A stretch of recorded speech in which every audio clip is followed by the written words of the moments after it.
Happy Earth Day! I decided to do something again for this. In a previous years I've done a special tuned in where I looked at Captain Planet, because Earth Day, environmentalism, anyway. This time I'm actually taking a look at Defenders of the Earth. This was a cartoon I enjoyed when I was a lot younger.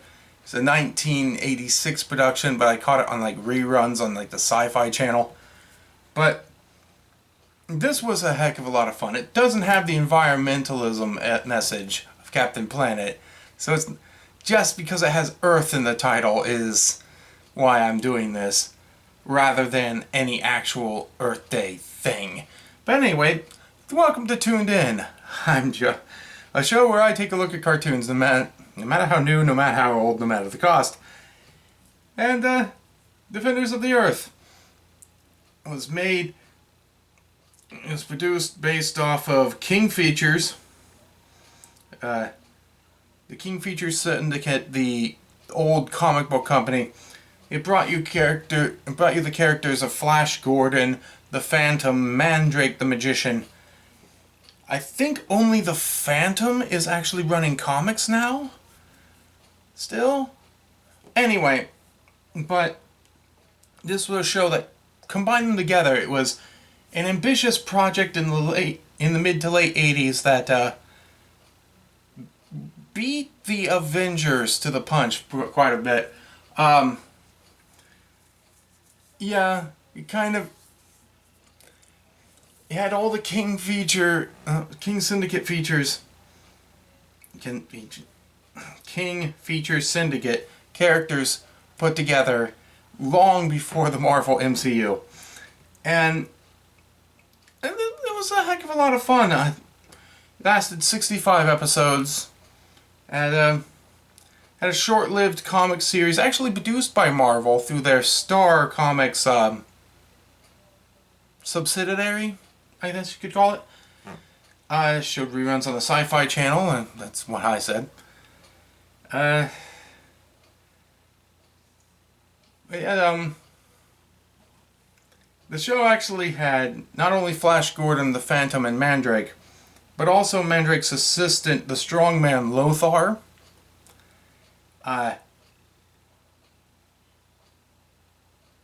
It's fighting Ming the Merciless in the futuristic time of 2015. I also had supporting characters which had the children of all three, of all the defenders. You had Rick Gordon, son of Flash. LJ was the son of Lothar. Kashin, the adopted son of Mandrake. And Jada Walker, the daughter of the Phantom. Which means she won't be the Phantom, because that's not how the Phantom works. The ghost who walks only, to keep up the image, can only pass it on to a male heir. Because otherwise, it doesn't seem like it's a ever-living ghost, does it? Kind of breaks the facade.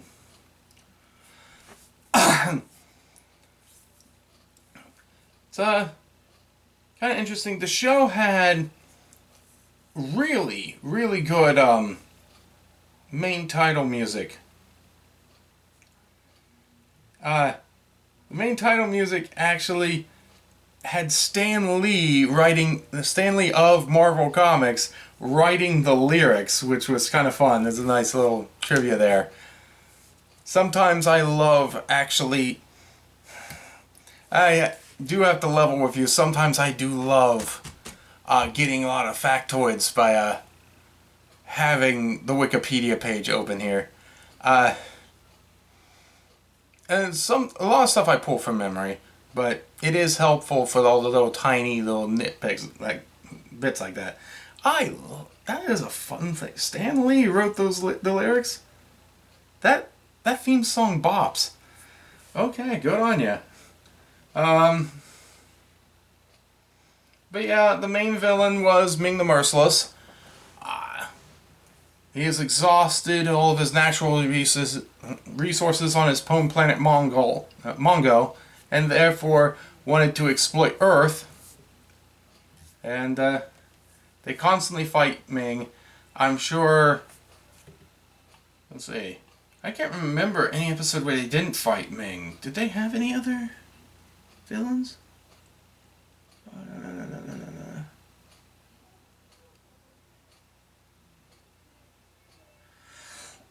Yeah, I guess they did. Not many, but guess they. It looks like they did actually have other villains. I never remembered seeing an episode where it wasn't Ming they were fighting. But okay, that's nice to know. Anyway, I do love this series, and the theme song itself is worth the price of admission, I think. But yeah, Defenders of the Earth. Going in before, when I was young, and I first saw it for the first time, I knew Flash Gordon, I knew the Phantom, I did not know Mandrake or Lothar. But I got to know them. And with me actually training to do amateur magician work, I really appreciate Mandrake. Now, whether or not he has actual powers has always been vague, but he does the stage magician stuff, and they treat it like a superpower. It's like they confuse and befuddle people with his illusions. And they always did it really well, and I enjoyed that greatly.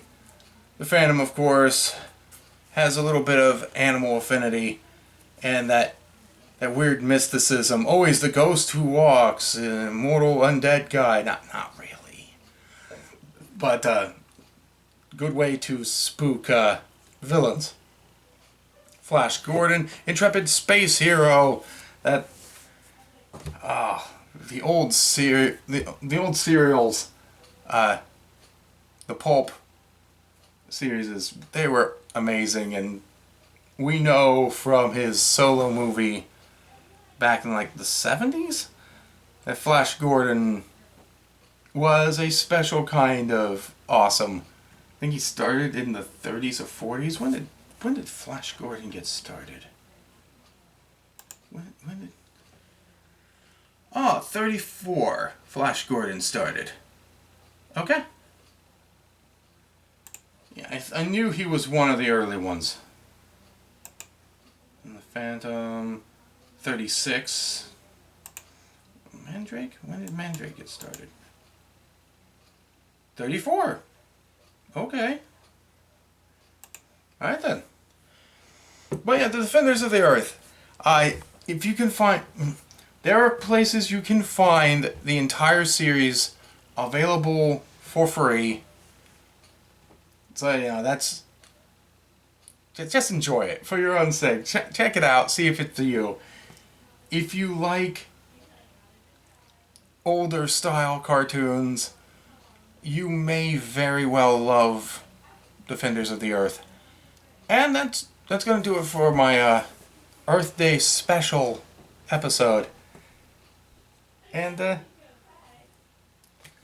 hope you enjoyed it, hearing this as much as I enjoyed talking about it. Because even though I pulled some stuff from Wikipedia, which is one of those little tricks that most critics hide, I still very much enjoyed talking about this series again, and I hope you enjoyed hearing about it. And until next time, this was Josh the Fox Mills, and I'm just telling you, stay tuned.